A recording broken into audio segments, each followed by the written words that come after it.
कहानी का शीर्षक क्या हमारा भाग्य पहले से तय है, आधारित भगवान गौतम बुद्ध की शिक्षाओं पर। अध्याय 1, प्रश्न का बीज।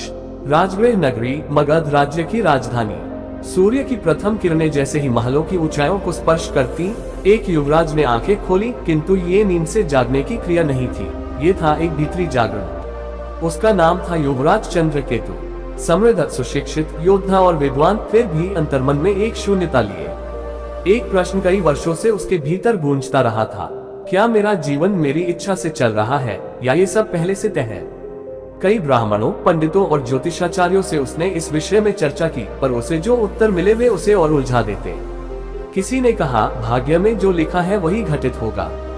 कोई बोला, तुम्हारा कर्म ही तुम्हारा भाग्य है। परंतु चंद्रकेतु के भीतर ये द्वंद्व और गहराता गया।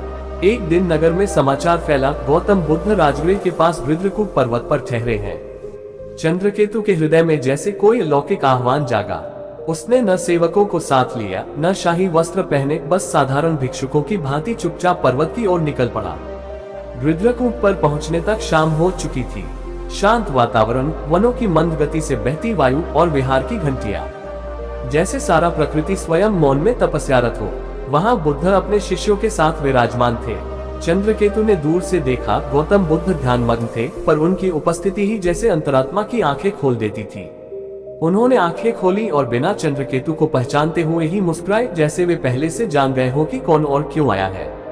चंद्रकेतु ने उनके चरणों में बैठकर विनम्रता से कहा, भगवान, मेरे भीतर एक प्रश्न वर्षों से जल रहा है, क्या हमारा भाग्य पहले से तय होता है? बुद्ध मुस्कुराए और बोले, तुम्हारा प्रश्न सरल लगता है, किंतु इसका उत्तर केवल शब्दों से नहीं मिलेगा। क्या तुम उत्तर को स्वयं अनुभव करने की इच्छा रखते हो? चंद्रकेतु ने कहा, हाँ भगवान, मुझे सत्य चाहिए, न कि तर्क। बुद्ध ने तब एक शिष्य को बुलाया, भिक्षु आनंद। आनंद, उन्होंने कहा, युवराज के लिए जीवन का एक विशेष मार्ग तय करना है। 3 महीने तक ये हमारे संग रहे। इसे न कोई शाही पहचान दी जाए, न कोई विशेष सम्मान। ये केवल एक जिज्ञासु रहेगा, न अधिक न कम।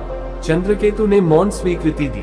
वह जानता था अब वह एक राजकुमार नहीं, एक साधक है। और यहीं से आरंभ हुई उसकी यात्रा, भाग्य के प्रश्न से आत्मज्ञान तक की। अध्याय 2 में आगे होगा। चंद्रकेतु का भिक्षु जीवन, कर्म और नियति पर बुद्ध के गूढ़ संवाद और एक रहस्यमयी घटना जो उसके दृष्टिकोण को बदल देती है। अध्याय 2, कर्मों की गांठ। चंद्रकेतु अब भिक्षु चंद्र कहलाते थे। राजमहल की विलासिता अब केवल स्मृति थी। उन्होंने जटाएं कटवा दी थी, वस्त्रों की आभा उतार दी थी और जीवन को एक सरल बर्तन और भिक्षापात्र तक समेट लिया था। हर सुबह सूर्य के साथ उठते, विहार की सफाई करते, फिर बुद्ध के साथ ध्यान करते और दिन में मगध की गलियों में भिक्षा मांगते। कोई यह जान ही नहीं सकता था कि यह कभी मगध का युवराज था। परंतु एक बात अब भी अनुत्तरित थी, भाग्य का प्रश्न। तीसरे सप्ताह की एक शांत दोपहर, जब सभी भिक्षु ध्यान में बैठे थे, चंद्र ने बुद्ध से पुनः पूछा, भगवान, क्या जन्म से पहले ही ये तय हो जाता है कि मैं राजा बनूंगा या भिक्षु? बुद्ध मुस्कुराए। उन्होंने एक सूखी टहनी उठाई और मिट्टी पर एक वृत्त खींचा। देखो चंद्र, ये वृत्त क्या दर्शाता है? यह एक चक्र है भगवान, और यदि यह चल रहा हो तो ये जीवन का प्रतीक होगा, जन्म, मरण, पुनर्जन्म। बुद्ध ने वृत्त के बीच में एक बिंदु बनाया। ये बिंदु क्या है? मैं स्वयं आत्मा नहीं, बुद्ध बोले, ये कर्म है। ये वही बीज है जो वृत्त को घुमाता है। ये तय करता है कि अगला चरण क्या होगा।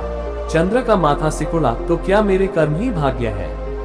बुद्ध ने सिर हिलाया। भाग्य वह शब्द है जो लोग तब गढ़ते हैं जब वे अपने कर्मों की सत्ता को नकारते हैं। फिर बुद्ध ने एक कथा सुनाई। बहुत समय पहले एक व्यक्ति मेरे पास आया। वह कहता था, भगवान, मैं निर्धन हूँ क्योंकि यह मेरे भाग्य में है। मैंने उससे पूछा, जब तुम निर्धन हुए तब क्या तुमने प्रयास छोड़े? वह बोला, हाँ, क्योंकि मुझे लगा मेरी कोशिश व्यर्थ है। मैंने कहा, तो तुम्हारा भाग्य नहीं, तुम्हारा विश्वास ही तुम्हारी निर्धनता का कारण है। भाग्य कोई स्याही से लिखा दस्तावेज नहीं है, ये तो हर क्षण लिखा जा रहा है, तुम्हारे विचारों से, कर्मों से और विकल्पों से। बुद्ध की वाणी जैसे सीधी आत्मा में उतर गई हो। चंद्र को समझ आने लगा था, भाग्य कोई स्थिर सत्य नहीं, बल्कि एक प्रवाह है जो कर्मों की दिशा में बहता है। उस रात चंद्र ने पहली बार गहराई से ध्यान किया। वह अपने श्वास को देखता रहा, जैसे वर्तमान क्षण की प्रत्येक बूंद में भविष्य की संभावना देख रहा हो। अगला अध्याय 3, बीते जन्म की स्मृति। एक दिन ध्यान में चंद्र को एक दृश्य दिखता है, उसके एक पिछले जन्म का, जो बताता है कि क्यों वह आज इस प्रश्न से जूझ रहा है, और वहीं से खुलता है भाग्य और कारण का गहरा रहस्य। अध्याय 3, बीते जन्म की स्मृति। गर्मी की एक दोपहर थी। रुद्रकूट की चट्टानों पर धूप की चादर बिछी थी। सभी भिक्षु ध्यान में लीन थे। चंद्र भी पद्मासन में बैठा था, पर इस बार कुछ अलग हुआ। जैसे ही उसने आंखें मूंदी, एक गहरा अंधकार उसके भीतर फैल गया और उस अंधकार में एक चित्र उभरा। वह स्वयं को एक अजनबी गांव में देख रहा था। वह भिक्षु नहीं था, बल्कि एक धनी व्यापारी। गांव में भयंकर अकाल पड़ा था। लोग भूख से मर रहे थे। उसी समय एक वृद्ध ब्राह्मण दुर्बल शरीर लिए उसके द्वार पर आया। कुछ अन्न, पुत्र, कुछ जल। पर व्यापारी ने उसे दुत्कार दिया, भाग यहाँ से, तेरे जैसे 100 आते हैं रोज।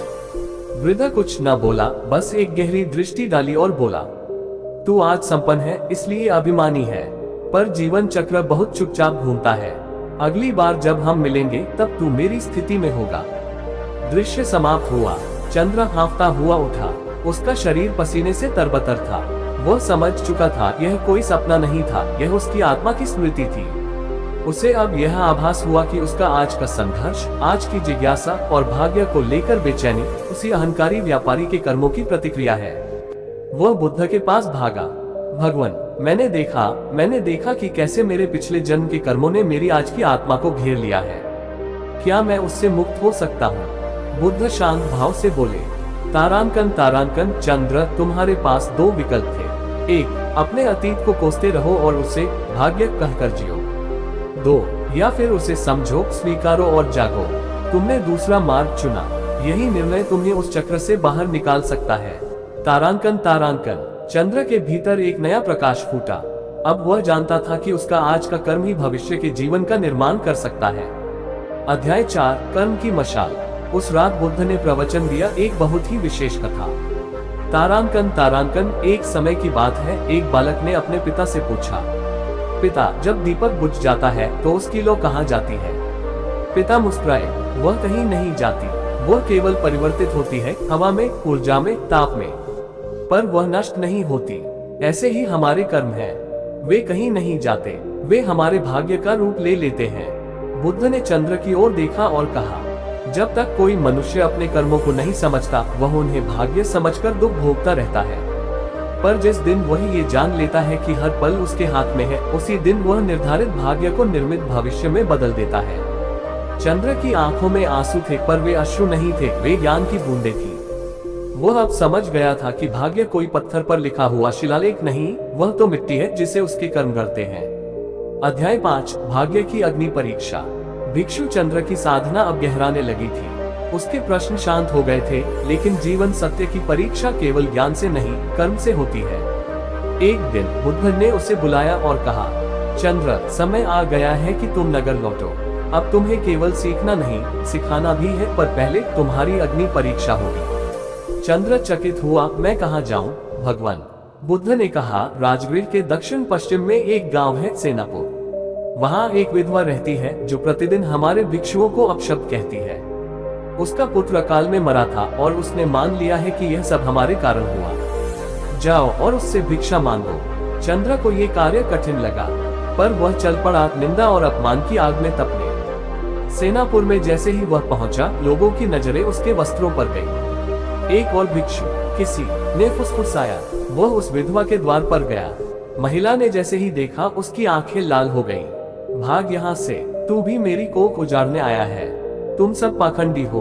मेरे बेटे की मौत का कारण यही तुम्हारी शिक्षाएं हैं। चंद्र ने शांत स्वर में कहा, माँ, मैं न कोई प्रवचन देने आया हूँ, न ज्ञान बांटने। मैं केवल एक क्षण का मौन मांगने आया हूँ, अपने लिए नहीं, तुम्हारे पुत्र के लिए। महिला ठिठक गई। चंद्र ने मिट्टी पर बैठकर अपनी आंखें मूंद ली और पूर्ण निश्शब्दता में ध्यानस्थ हो गया। 5 मिनट, 10 मिनट, 20 मिनट।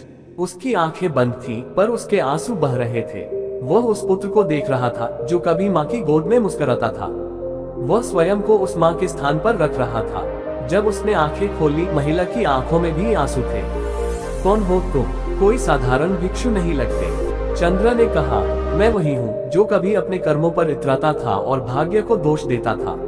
अब समझ पाया हूँ कि भाग्य हमारी आत्मा पर पड़ा धूल है, जिसे प्रेम, क्षमा और तपस्या से ही धोया जा सकता है। महिला फूट फूट कर रोने लगी। उसने भिक्षा दी और अपने पुत्र की स्मृति में पहली बार एक दीप जलाया, शांत, स्थिर और करुणा से भरा। वृद्धकूप लौटते समय चंद्र को लगा जैसे उसके भीतर एक भारी बोझ उतर चुका हो। उसने जाना ज्ञान तब तक अधूरा है जब तक वह दूसरों की पीड़ा में उतरकर नहीं जिया जाता। बुद्ध ने जब उसे देखा तो मुस्कुराए। अब तुम केवल भिक्षु नहीं, बोधिसत्व हो। चंद्र। अध्याय 6, अंतिम उत्तर। अब चंद्र को बुद्ध से अंतिम शिक्षा मिलनी है, जो भाग्य और कर्म के पार भी एक तीसरा द्वार खोलती है, निर्मलचित और पूर्ण जागरण। अध्याय 6, अंतिम उत्तर। वृद्धकूप पर्वत पर शरद की ऋतु उतर रही थी। हवा में हल्की ठंडक थी और वृक्षों की पत्तियां जैसे अपने पिछले जन्म की स्मृतियां त्याग रही थी। भिक्षु चंद्र के भीतर अब कोई प्रश्न शेष नहीं था, पर एक शब्द अभी हल्का सा कांप रहा था उसकी चेतना में। मैं कौन हूँ? वह बुद्ध के पास पहुंचा।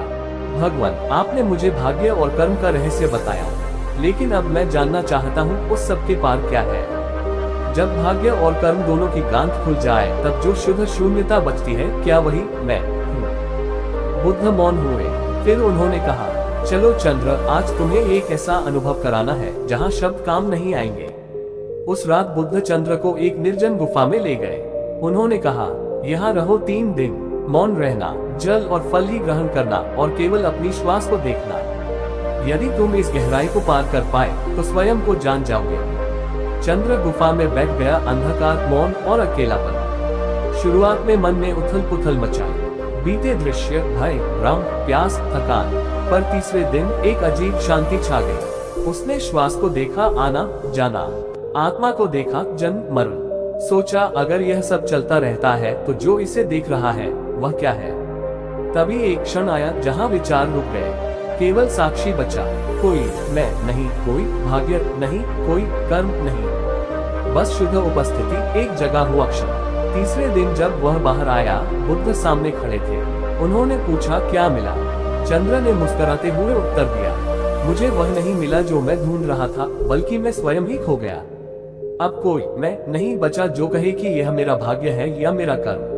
अब बस वही बचा है जो देख रहा है, शुद्ध, अचल, मौन। शायद वही सत्य है। बुद्ध ने सिर हिलाया।